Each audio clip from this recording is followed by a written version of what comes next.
Good morning, everyone. I'm excited to welcome you to today's presentation. We'll be exploring the Count of Monte Cristo, focusing on Chapter 2, titled Another Enemy. In this session, we'll dive into how power and betrayal shape the story, starting with Edmond Dantès and the lies that set his journey in motion. Let's get started. Villefort had very big ambitions. As the crown prosecutor of Marseille, he was a powerful man, and he chose his fiancée, Renée Saint-Méran, for several reasons. She was beautiful, of course, but also wealthy, and her family supported the king. This was a strategic choice because Villefort knew that with Napoleon on Elba, the political landscape was shifting. He understood that only the king's allies would remain influential and powerful. Now, picture this. During a fancy dinner at the Saint-Méran home, Villefort received a secret letter. This wasn't just any letter. It contained critical information. It revealed that Edmond Dantès had visited Napoleon and carried a message for his supporters in Paris. This moment was a game-changer. It set in motion events that would dramatically affect Villefort, Dantès, and everyone involved. It also ties into the larger theme of ambition, loyalty, and the dangerous power of secrets in this story. All right, so here we see the moment when the interrogation begins. Dantès is arrested and brought before Villefort for questioning. The reason? They want to understand his visit to Napoleon, which seems suspicious to them. Now, when Villefort first sees Dantès, he notices his open, honest face and confident smile. And because of this, Villefort initially thinks he can't possibly be a criminal. It's a classic case of first impressions affecting judgment.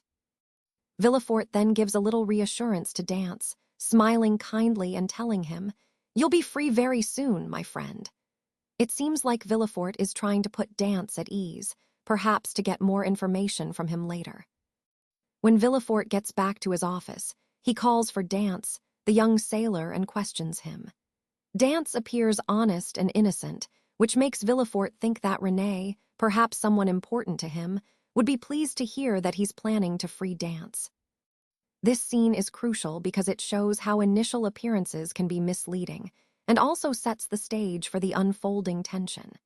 It highlights the themes of justice, perception, and the beginning of a complex interrogation that will influence everything that follows. So here we see Villefort's reaction to a truly shocking discovery. When he looks down at the envelope, his face suddenly goes pale with horror. What he finds inside is even more startling. It's addressed to his own father, Monsieur Noirtier. And what's truly alarming is that his father happens to be a supporter of Napoleon. This is a pivotal moment because it reveals a secret that could destroy Villefort's entire life. If anyone finds out that the letter Dantès was carrying was meant for his father, the consequences could be devastating, losing his job, facing disgrace, or even risking his life. Notice how Villefort's immediate response is to try to hide his fear. He's shocked, pale, overwhelmed, but he quickly begins to think about how to protect himself. This discovery connects directly to the larger theme of the story, how secrets and hidden truths can dramatically change lives. It's a reminder of how dangerous it can be to carry secrets, especially ones that threaten to unravel everything you've built. On this slide, we see the dramatic moment titled "The Burning of Evidence." Villefort, in a desperate attempt to protect himself, asks a critical question. Does anyone else know of this letter? Anyone at all? This shows how tense the situation has become and his fear of exposure.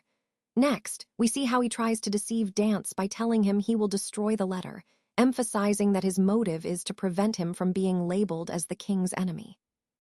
Then, Villefort actually throws the letter into the fire, and it burns brightly for a few seconds, that brief flicker of hope that the evidence will be gone forever.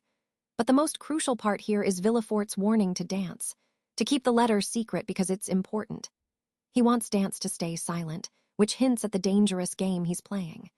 Dantès, trusting Villefort, believes he's been saved, and he smiles gratefully as a police officer comes to escort him out. But what he doesn't realize is that Villefort's kindness is actually a trap, carefully designed to protect Villefort's own interests, not Dantès' safety. This moment underscores how deception and hidden motives can be at the heart of justice, and how important it is to look beyond appearances to understand the true motives behind people's actions. In this slide, titled The Ultimate Betrayal, we see a pivotal moment. Villefort, who outwardly appears to be Dance's ally, claims to believe in his innocence. He tells Dance that, for his safety, he needs to be moved to a secure location until everything is resolved. It might sound like a gesture of concern, but there's more lurking beneath the surface.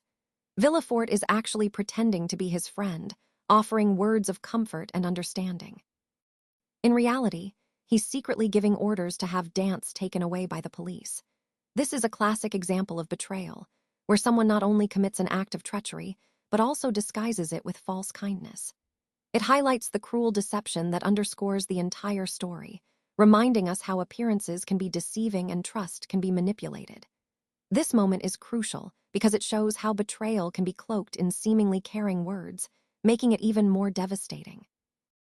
Wow, I couldn't believe what was happening to me. Just moments before, Villefort had seemed so friendly and helpful, almost like an ally. But now, everything had suddenly changed. I was overwhelmed with confusion. Why was I being arrested when he had just appeared ready to release me? It didn't make any sense. Then, I realized the police were taking me somewhere by boat, but I had no idea where they were taking me. I felt a deep sense of fear, what was waiting for me there. And as all this was happening, despair started to creep in. My dreams of marrying Mercedes and becoming a captain felt like they were slipping away, fading further and further out of reach. This moment marked a terrible shock, not just physically, but emotionally, something that shattered my hopes and trust, and set me on a path I couldn't have imagined before.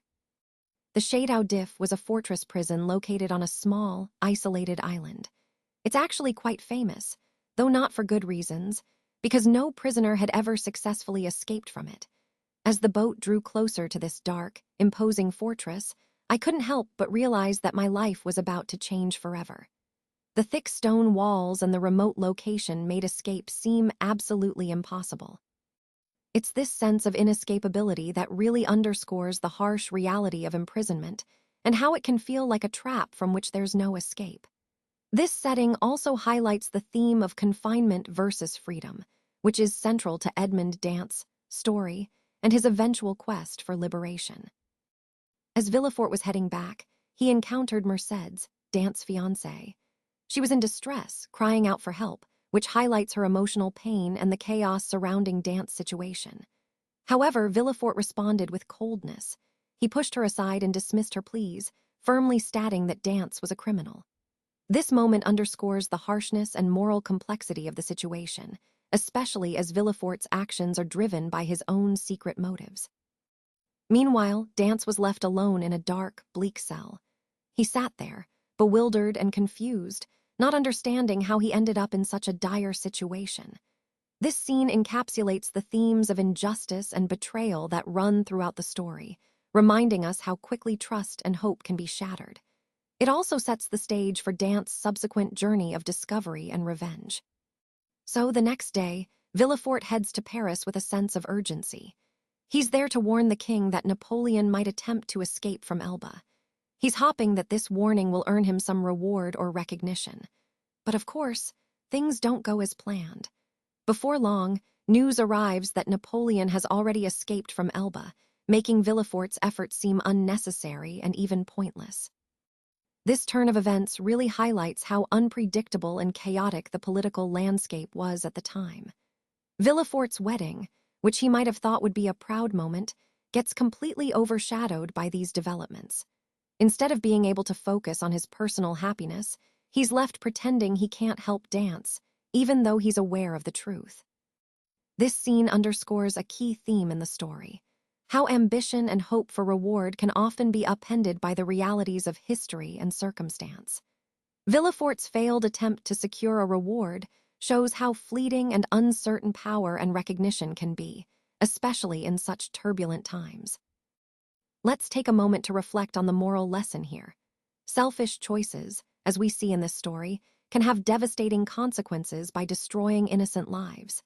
Now, looking at Villefort's decision, he chose to prioritize his own safety over doing what was morally right. This decision wasn't just about him. It had real, painful repercussions for Edmond Dantès and Mercedes. Their suffering was a direct result of his fear and ambition. And what's really important to remember is that these kinds of actions don't go unnoticed. Later in the story, Villefort's own choices come back to punish him, illustrating how our actions, especially selfish ones, can have long-lasting, even karmic consequences. So, this slide reminds us that integrity and doing the right thing are crucial, not just for others, but for ourselves in the long run.